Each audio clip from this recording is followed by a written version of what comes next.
আমাকে গ্রেপ্তার করার সময় একবারে আমি টাকা দিয়েছি এমপি ওই এসপি হারুনকে, প্রায় 1.5 কোটি টাকা। অ্যাডভোকেট কবির আমার সাথে এখানে ছিল, বোধহয় এই সোহাগ, তারপরে রফিক, অনেকেই আমরা, আমার ছোট ভাই মুকলেস সহ আমরা 2009 সালে গ্রেফতার হয়েছিলাম।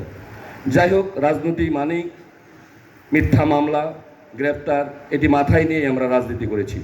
বিভিন্ন সময় বিভিন্ন ধরনের নির্যাতন নিপীড়ন করা হয়েছে। দু একটি কথা বলবো, যে নির্যাতনগুলি আমাকে এখনও মনে হইলে আমাকে বাড়িতে হামলা করা হয়েছে, আমার ছোট ভাইদেরকে গ্রেপ্তার করা হয়েছে কয়েকবার।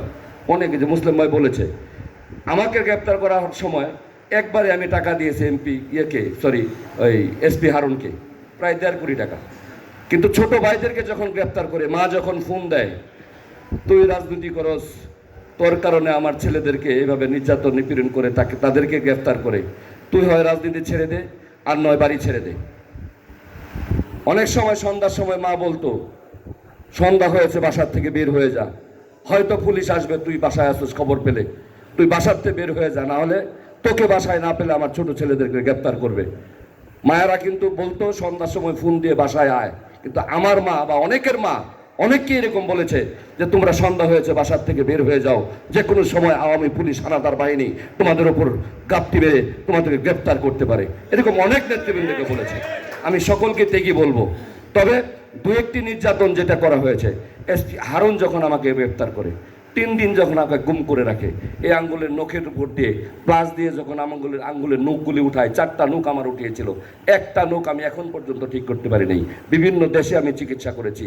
এই শুধু নখ উঠিয়ে পড়া ক্ষান্ত হয় নাই, এই নখের ভিতর দিয়ে তারা ওই যে ল্যাপ শিলায়, তোষক শিলায় যে এই সুই দিয়ে আমাকে ভিতরে গুতানো পর্যন্ত হয়েছে, শুধুমাত্র টাকার জন্য। এবং এসপি হারুন একটা অমানুষের মতো নির্যাতন করেছে, নিপীড়ন করেছে, যাতে করে আমরা বিএনপি ছেড়ে, আমরা রাজনীতি ছেড়ে, আমরা তাদের কাছে মানে করি, এই কি বলে, অঙ্গীকারবদ্ধ হই, আমরা আর রাজনীতি করব না। আমার হেফাজতের যে প্রোগ্রাম ছিল আমাদের ঢাকা 5ই মে, ওই প্রোগ্রামের আমি ছিলাম নাকি মূল হোতা, গাজীপুরের সর্বোচ্চ ইনভেস্টকারী, এই বলে আমাকে বিভিন্নভাবে নির্যাতন করা হয়েছে। আরেকটি ঘটনা যেটা বলবো, আমাকে যেদিন গুম করে একটি জঙ্গলের ভিতরে নিয়ে 3 দিন আমাকে চোখ খুলতে দেয়নি।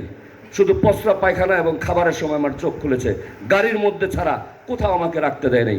আমাকে যেদিন জঙ্গলের মধ্যে হাতে হ্যান্ডকাপ লাগিয়ে, পিছনে হ্যান্ডকাপ লাগিয়ে, আমার কালো কাপড় দিয়ে চোখ বেঁধে জঙ্গলের ভিতরে নিয়ে গেল। সেখানে নিয়ে আমাকে বলল, তুই সোজা সামনের দিকে দৌড়াবি, পিছনে তাকাবি না, তুই সামনে চলে যাবি, তোকে আমরা ছেড়ে দেব, পিছনে তাকালে আমি তোকে শ্যুট করব। সেদিন আমি বলেছিলাম এই বোধহয় আমার শেষ। এবং তার আগে আমাকে প্রথমেই পুলিশ লাইনের মসজিদের ইমামার কাছে নিয়ে যায়। ইমামার কাছে গিয়ে আমাকে তওবা পড়ানোর জন্য ইমামকে রাত্রে 3টা বাজে আমাকে ইমাম সাহেবকে ডাক দেয়। আমি গাড়ির ভিতরে বসা, ইমাম সাহেব আমাকে জিজ্ঞেস করলো, আপনি কি পাক আছেন? আমি বলছি যে আজকে 3 দিন যাবত আমাকে গাড়ির মধ্যে রেখেছে, আমি এখন পর্যন্ত গোসল করতে পারি নাই, প্রস্রাব পায়খানা করে ঢিলা কলম নিতে পারি না, আমি কিভাবে পাক থাকবো? তখন রাতের বেলা মাইক্রোফোনে যখন অ্যানালগ ফোনে কথা বলে, তখন ফোনের সাউন্ড স্পষ্ট আমি শুনতে পাচ্ছি। পাশে বসে বলতেছে, ওনাকে তো আমরা এই তওবা পড়াইতে পারতেছি না, ইমাম সাহেব না করতেছে, যেহেতু উনি পাক না, ওনাকে গোসল করাইতে হবে। তখন ওই প্রান্ত থেকে আওয়াজ আসলো, কিচ্ছু লাগবো না, নিয়ে যা কাজ সেরে ফেল। আমি স্পষ্ট শুনলাম এই কথা। তখন যখন আমাকে নিয়ে জঙ্গলে ছেড়ে দিল, আমাকে সামনের দিকে হাঁটতে বলল, তখনই মনে হয়েছিল আজকেই বোধহয় আমার জীবনের শেষ, এই বোধহয় আমার জীবনের শেষ বাক্য, এই চাহনি বোধহয় আমার জীবনের শেষ চাহনি। হে দয়াময়, হে খোদা, তুমি আমাকে রহমত করো, আমার প্রতি রহমত বর্ষিত করো। আমার ছেলে সন্তান, স্ত্রী সন্তান, আমার মা বাবাকে তুমি সান্ত্বনা দিও, তারা যেন আমার এই সুখ সইতে পারে। ওই দিন কিন্তু আমি মনে মনে ইল্লা নিল্লা পড়েছিলাম।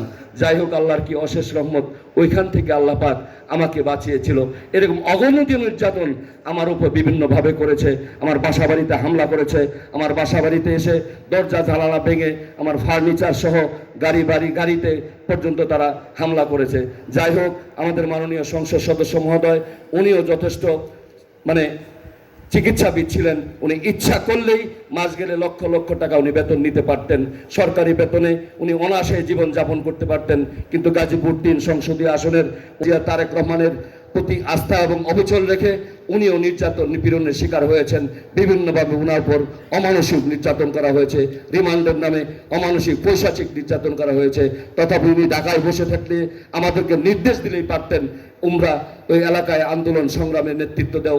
যেমন অনেক নেতৃবৃন্দ অনেক জেলায় আমরা দেখেছি তারা গা ডাকা দিয়ে নিজেদেরকে সেভ করে এলাকায় নেতাকর্মীদেরকে আন্দোলন সংগ্রাম করেছেন। কিন্তু আমাদের প্রিয় নেতা গাজীপুর ৩ সংসদে আমাদের রাজনৈতিক প্রেক্ষাপটে আন্দোলন সংগ্রামের সম্মুখভাগে থেকে উনি আমাদেরকে নেতৃত্ব দিয়ে দেখিয়ে দিয়েছেন রাজনীতি কিভাবে করতে হয়। তাই ওনার শিক্ষা এবং ওনার কর্মের কারণেই কর্মগুণেই আজকে উনি গাজীপুর ৩ সংসদীয় আসনের জনগণকে আন্তরিক শুভেচ্ছা এবং অভিনন্দন জানিয়ে সকল নেতৃবৃন্দের সুস্বাস্থ্য এবং দীর্ঘায়ু কামনা করে আমি আমার কথা শেষ করছি। খোদা হাফেজ। বাংলাদেশ